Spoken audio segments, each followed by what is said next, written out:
আরও একটি নতুন ভিডিওতে স্বাগত জানাই বন্ধুরা। আশা করছি আপনারা প্রত্যেকে সুস্থ আছেন এবং আপনাদের বাগানের গাছগুলি খুবই ভালো আছে। আজকে আমার ভিডিওর মূল বিষয়বস্তু হলো, আপনাদের মধ্যে অনেকেই কমেন্ট করছেন যে জবা গাছের প্রুনিং করেছি এবং রিপোর্টিং করেছি, তারপরেও গাছে একদমই ফুল আসছে না। তো এই খাবারটিকে গাছে একবার দিন। এই খাবারটি গাছের প্রয়োগ করার পর দেখবেন 1 সপ্তাহ পর দেখবেন গাছে প্রচুর ফুল আসতে শুরু করবে। দেখুন, আমার গাছে প্রুনিং করার পর আমি গাছে এই খাবারটিকে দিয়েছি। তো দেখুন গাছে কি পরিমাণে কুঁড়ি আসতে শুরু করেছে এবং গাছে বেশ ভালোই ফুল ফুটছে। তো আপনাদের মধ্যে অনেকেই কমেন্ট করছিলেন যে প্রুনিং করেছি, আমরা রিপোর্টিং করেছি, তবুও গাছে একদমই ফুল আসছে না, কি খাবার দিলে গাছে ফুল আসবে এবং কিভাবে এই গাছের পরিচর্যা আমরা করব প্রুনিং করার পর। তো আমি যেভাবে এই গাছটির পরিচর্যা করতে বলবো এবং যে খাবারগুলি দিতে বলবো সেগুলি গাছে দিলে আপনাদের গাছে অতি অবশ্যই কুঁড়ি আসবে মাত্র 1 সপ্তাহ থেকে 10 দিনের ভিতরে। তো তার জন্য বন্ধুরা ভিডিওটি কন্টিনিউ দেখবেন এবং চ্যানেলে যদি কোনো নতুন বন্ধু হয়ে থাকেন অবশ্যই করে আপনারা আমার চ্যানেলটিকে সাবস্ক্রাইব করে নেবেন। তো বন্ধুরা চলুন ভিডিওটি শুরু করা যাক এবং ভিডিওর মূল বিষয়টিতে আসা যাক।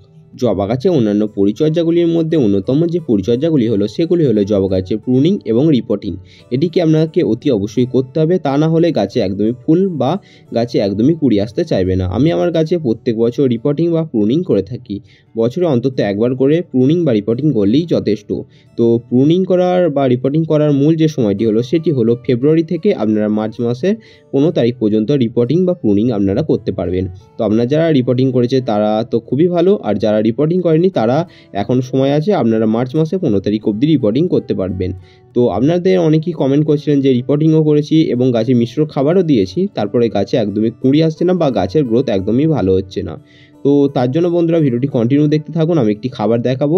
তো চলুন সবার প্রথম আমরা পরিচর্যাগুলিকে জেনে নিই যে কীভাবে এই গাছগুলি আমরা পরিচর্যা করব। তো পরিচর্যাগুলির মধ্যে অন্যতম যে পরিচর্যাটি হলো সেটি হলো সূর্যালোক। আমরা যদি পর্যাপ্ত পরিমাণে গাছ থেকে ফুল ও ফল পেতে চাই, সবথেকে গুরুত্বপূর্ণ যে ভূমিকাটি পালন করে সেটি হলো সূর্যালোক। তাই আপনারা যারা রিপোর্টিং করেছে তারা কি করবেন, এই গাছটিকে আপনারা 2 থেকে 3 দিন পর্যন্ত আপনারা সেডিটায় রেখে দেবেন, তারপর গাছটিকে আপনারা ডাইরেক্ট সানলাইটে বার করবেন। তা না হলে গাছে একদমই নতুন ব্রাঞ্চ আসবে না বা গাছে একদমই নতুন কুঁড়ি আসবে না। আপনাদের মধ্যে অনেকে হয়তো আছেন যারা গাছটিকে রিপোর্টিং করেছেন দিয়ে 10 দিন 12 দিন পর্যন্ত সেই সেডিরিয়াতেই রেখে দিচ্ছেন। এই কাজটি একদমই করবেন না, গাছটিকে আপনারা ডাইরেক্ট সানলাইটে বার করবেন। তো কমপক্ষে 5 থেকে 6 ঘন্টা রোদ যদি আপনার ছাদ বাগানে এসে পড়ে তাহলেই আপনার গাছে প্রচুর ফুল আসতে শুরু করবে। আর 5 থেকে 6 ঘন্টা রোদ আপনার গাছে যাতে অতি অবশ্যই পায়, তা নাহলে গাছে একদমই ফুল আসতে চাইবে না। আর এটি একটু গরমকালে একটু এই পরিচর্যাটি চেঞ্জ হবে, কারণ গরমকালে যেহেতু তাপমাত্রা বাড়বে তখন সেই গাছটিকে সেডিয়ায় নিয়ে চলে যেতে পারবেন। কিন্তু এখনও পর্যন্ত যেহেতু হালকা শীতের আবহাওয়া আছে, তাও এখনও পর্যন্ত আপনারা গাছটিকে 5 থেকে 6 ঘন্টা রোদ পায় এরকম অংশে রাখার চেষ্টা করবেন। জবা গাছের দ্বিতীয় পরিচর্যাটি হলো, আপনারা অনেকেই আছেন যারা রিপোর্টিং করেছেন বা অনেকেই করেননি, তারাও করবেন এই পরিচর্যাটি, আবার যারা রিপোর্টিং করেননি তারাও করবেন এই পরিচর্যাটি। এটি সকলের জন্য। সেটি হলো আপনারা গাছের গোড়াটিকে 10 থেকে 12 দিন অন্তর অতি অবশ্যই খুব ভালোভাবে খুঁচিয়ে দেবেন। কারণ কী হয়, মাটিটি অনেক অতিরিক্ত পরিমাণে শক্ত হয়ে যায় এবং অতিরিক্ত পরিমাণে শক্ত হলে কী হয়, শিকড় চলাচল করতে পারে না বা সেখানে অক্সিজেন চলাচল করতে পারে না। তাতে আমরা গাছের শিকড়ের বৃদ্ধি একদম কম হয় এবং আপনার গাছের বৃদ্ধিও কম হয়।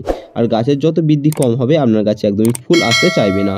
তাই আপনারা 10 থেকে 12 দিন অন্তর গাছের গোড়া মাটিটিকে খুঁচিয়ে দেবেন। আর অবশ্যই গাছের গোড়ায় যেন একদমই আগাছা না জন্মায়। আগাছা জন্মালে কী হবে, আপনার যে খাবারটি আপনারা গাছে দেবেন সেই সমস্ত খাবারটি সে আগাছায় খেয়ে নেবে। এবং অবশ্যই গাছের গোড়ায় একদমই ছোটো ডাল রাখা যাবে না। ছোটো ডাল রাখলে কী হবে, সেই ছোটো ডালগুলি গাছের সমস্ত জোর খেয়ে ফেলবে এবং উপরের ব্রাঞ্চে একদমই ফুল আসতে চাইবে না। তাই গাছের গোড়ায় যে সমস্ত ছোটো ব্রাঞ্চ আছে সেগুলিকে কেটে ফেলে দেবেন। গাছের গোড়াটিকে 10 থেকে 12 দিন অন্তর খুঁচিয়ে দেবেন। আর গাছের গোড়ায় যে সমস্ত আগাছাগুলি আছে সেগুলিকে আপনারা তুলে ফেলে দেবেন। জবা গাছের তৃতীয় গুরুত্বপূর্ণ পরিচর্যাটি হলো, আপনারা যারা রিপোর্টিং করেছেন বা রিপোর্টিং করেননি, এই পরিচর্যাটি সকলের জন্য। এটি হলো যে এই গাছে আমরা কতটা পরিমাণে জল দেবো। তো এই গাছে আপনারা এমন পরিমাণে জল দেবেন যাতে অতিরিক্ত জল আপনার গাছে না দেওয়া হয়ে যায় বা অতিরিক্ত কম জল আপনার গাছে না দেওয়া হয়ে যায়। তো আপনারা যদি এই গাছে অতিরিক্ত পরিমাণে জল দিয়ে দেন সেক্ষেত্রে কী হবে, গাছে যে শিকড়গুলি আছে সেগুলি অতিরিক্ত জল দেওয়ার ফলে পচনের আক্রমণ দেখা দেবে বা শিকড়গুলি ড্যামেজ হতে শুরু করবে। আর শিকড় ড্যামেজ হলে আপনার গাছে বৃদ্ধি একদমই হবে না, গাছ একদমই ফুল আনতে চাইবে না বা গাছে একদমই কুঁড়ি আসবে না এবং গাছের গ্রোথ একদমই ভালো হবে না। তাই এই গাছের গোড়াটিকে আপনারা ময়েশ্চার বা স্যাঁতস্যাঁতে ভাব বজায় রাখার চেষ্টা করবেন। এই পরিচর্যাটি সকলের জন্য। এই পরিচর্যাটিকে আপনারা খুব ভালোভাবে করবেন। আর দিনে একবার করে জল দিলেই যথেষ্ট, তাহলেই হবে। আমি আমার গাছে দিনে একবার করে জল দিই আর গাছের গোড়াটিকে ময়েশ্চার রাখি। গাছের গোড়াটি ময়েশ্চার রাখলে আপনার গাছে একদমই কুঁড়ি ঝরে যাবে না, গাছের পাতা হলুদ হয়ে ঝরবে না এবং গাছে অসংখ্য নতুন শাখা পোশাকা আসতে শুরু করবে। এরপর চলুন আমরা জবা গাছের পরবর্তী পরিচর্যাটি জেনে নিই। এটি আমরা অনেকেই এড়িয়ে চলি, যেটি হলো ধরুন এই গাছে এখন কুঁড়ি আছে, এটি পরবর্তীতে ফুলে পরিণত হবে। ফুলে পরিণত হওয়ার পর আমরা অনেকে যারা ফুলটিকে পুজোর কাজে ব্যবহার করি, আবার অনেকে আছে গাছে আমরা সেই অবস্থাতেই রেখে দিই। আপনারা যদি গাছে সেই অবস্থায় ফুলটিকে রেখে দেন, সেটি কী হবে, একদিন কিংবা দুদিন পর্যন্ত সেটি গাছে ফুটে থাকবে এবং পুনরায় সেটি আস্তে আস্তে নেতে যেতে শুরু করবে এবং গাছে সেটি শুকিয়ে যেতে শুরু করবে। যখনই দেখবেন গাছে ফুলটি শুকিয়ে যেতে শুরু করেছে, তখনই আপনারা সেটিকে তুলে গাছ থেকে ফেলে দেবেন। কারণ কী হয়, আপনারা অনেকেই আছেন যারা গাছে সেই অবস্থায় সেটিকে রেখে দেন, তাহলে কী হবে, অনেক সময় গাছ সেই ফুলের উপর জোর দেয় এবং গাছে একদমই কুঁড়ি আনতে চায় না। তাই যখনই দেখবেন গাছে শুকনো ফুল আছে, সেগুলিকে আপনারা ছিঁড়ে ফেলে দেবেন। ছিঁড়ে ফেলে দিলে কী হবে, গাছে আবার নতুন নতুন কুঁড়ি আসতে শুরু করবে। আর যদি শুকনো ফুল গাছে সেই অবস্থাতেই রেখে দেন, গাছে একদমই কুঁড়ি আসতে চায় না। তাই যখনই দেখবেন গাছে এরকম ফুল ফুটে আছে, তখনই আপনারা সেটিকে তুলে ফেলে দেবেন। এরপর চলুন আমরা সেই ম্যাজিক খাবারটির কথা জেনে নিই, যে গাছে আপনারা হয়তো অনেকেই প্রুনিং করেছেন, রিপোর্টিং করেছেন, বা আপনাদের গাছে একদমই ফুল আসছে না, তারা কি খাবার দেবেন। সবার প্রথমে গাছে খাবারটি দেওয়ার আগে আপনাদেরকে একটি কথা অতি অবশ্যই মনে রাখতে হবে, গাছে খাবার দিই, যে কোনো রকম গাছই আমরা খাবার দিই না কেন, গাছের গোড়ার মাটিকে আমাদেরকে অতি অবশ্যই খুঁচিয়ে নিতে হবে। তাই আপনারা গাছের গোড়ার মাটিকে খুব ভালোভাবে খুঁচিয়ে নেবেন। আর খাবার হিসেবে আপনারা যে খাবারটি দেবেন সেটি হলো, এটি যে আপনারা বোতলে দেখছেন, এটি হচ্ছে ভিজিয়ে রাখা চা পাতা। এই যে চা পাতাটিকে আপনারা দেখছেন, এটিকে আমি 1 সপ্তাহ আগে খুব ভালোভাবে জলে ভিজিয়ে রেখেছিলাম। তো 1 সপ্তাহ আগে আমি এটিকে ভিজিয়ে রেখেছিলাম। আর আপনারা এখানে না ব্যবহৃত চা পাতা ব্যবহার করবেন, আপনারা এখানে ব্যবহৃত চা পাতা ব্যবহার করবেন না। আর সেটিকে আপনারা 1 সপ্তাহ জলে ভিজিয়ে রাখবেন। 1 সপ্তাহ পর দেখবেন আপনাদের এই চা পাতার রঙটি এই গাঢ় বর্ণ ধারণ করেছে। তো আপনারা কিছুটা পরিমাণে এই চা পাতার লিকারটিকে নিয়ে নেবেন এবং তার সাথে আপনারা যেটি মেশাবেন সেটি হচ্ছে NPK 10-26-26 বা সুফলা। আপনারা এটিকে অনেকে বাজারে NPK 10-26-26 বা সুফলা নামে এটিকে পেয়ে যাবেন। তো এই দুটি উপকরণকে আপনারা খুব ভালোভাবে 1 সপ্তাহের জন্য জলে ভিজিয়ে রাখবেন। তারপর কী হবে, 1 সপ্তাহের মধ্যে সেটি খুব ভালোভাবে গুলে যাবে একে অপরের সাথে এবং খুব সুন্দর একটি খাবার আমাদের তৈরি হয়ে যাবে।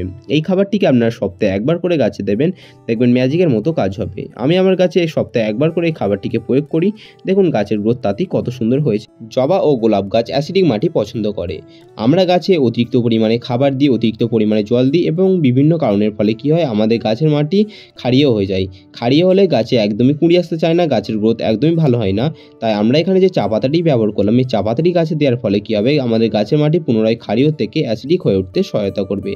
এখানে যে NPK 10-26-26 মেশানো আছে, সেটি কী করবে, গাছে আপনার নতুন নতুন ফুল আনতে সহায়তা করবে, গাছে নতুন নতুন কুঁড়ি আনবে এবং গাছের গ্রোথকে দ্বিগুণ করে তুলতে সহায়তা করবে। পাশাপাশি গাছে একটি কুঁড়ি হলুদ হয়ে ঝরবে না, পাশাপাশি আপনার গাছে একটি পাতা হলুদ হয়ে ঝরবে না। আপনারা গোলাপ গাছে এই খাবারটিকে ব্যবহার করতে পারেন। যে সমস্ত গাছ অ্যাসিডিক সয়েল পছন্দ করে, সে সমস্ত গাছে আপনারা এই খাবারটিকে ব্যবহার করতে পারেন।